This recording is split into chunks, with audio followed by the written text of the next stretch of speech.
Philippe Lacour, bonjour. Vous êtes chargé Bonjour. de mission tourisme à la Chambre de commerce et d'industrie des Vosges. Alors, ce qu'il faut déjà dire, c'est que cet écolabel européen est très peu connu dans l'Est de la France. La CCI fait œuvre pionnière. Il est plus connu dans l'Ouest, par exemple. Qu'est-ce qui vous a motivé dans cette action? On parle bien de l'écolabel européen à destination des prestataires de services et en l'occurrence des hôteliers restaurateurs. Donc effectivement, pour eux, c'est une démarche relativement originale. En Lorraine, il existe un établissement qui est actuellement écolabellisé et dans les Vosges, il n'y en a pas.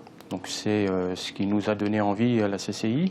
Donc il faut savoir que parallèlement, des chaînes intégrées d'hôtellerie, des groupes hôteliers engagent leurs membres vers cette démarche-là. Donc le président Claudel et les élus de la Chambre ont souhaité que l'hôtellerie traditionnelle puisse également bénéficier de ce dispositif. C'est pourquoi nous avons mis en place cette démarche collective. Alors tout simplement parce que ça crée du développement pour ce genre d'entreprise de service. Laurence Perneau nous le disait.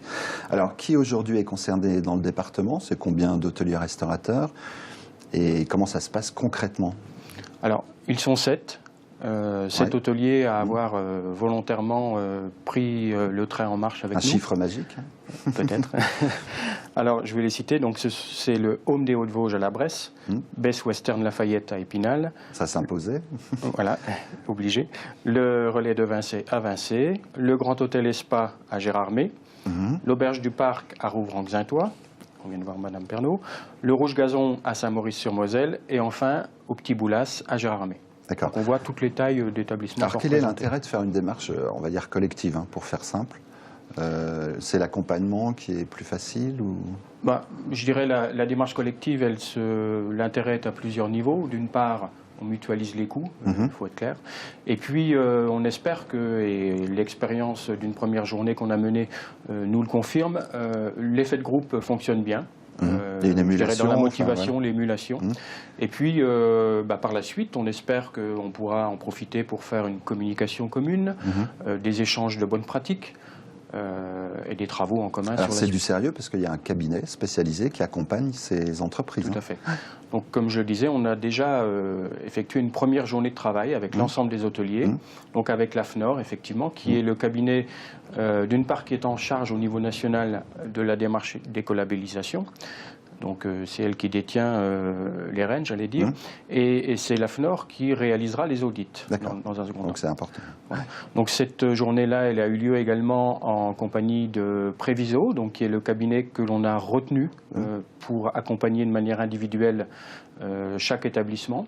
Et puis, bien évidemment, assister à cette journée, les financeurs de l'opération. On va plonger un peu dans le dispositif.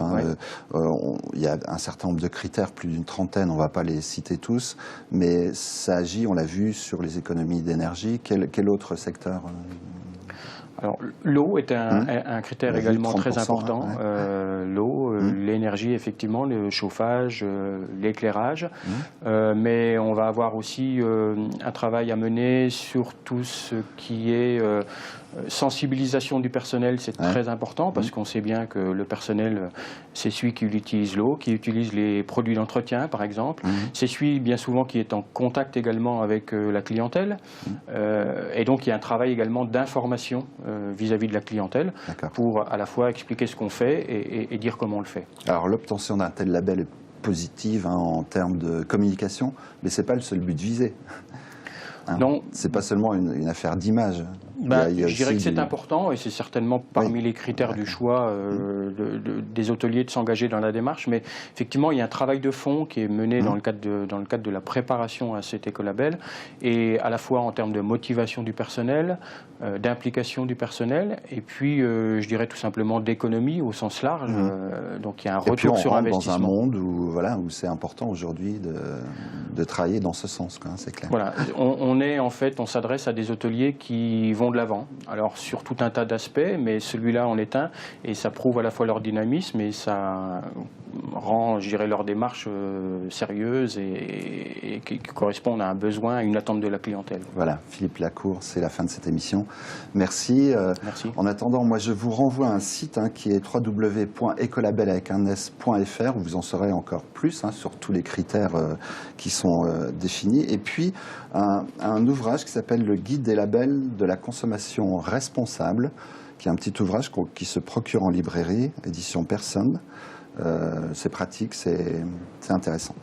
Voilà, au revoir et à bientôt pour un nouveau rendez-vous d'Esprit d'entreprise.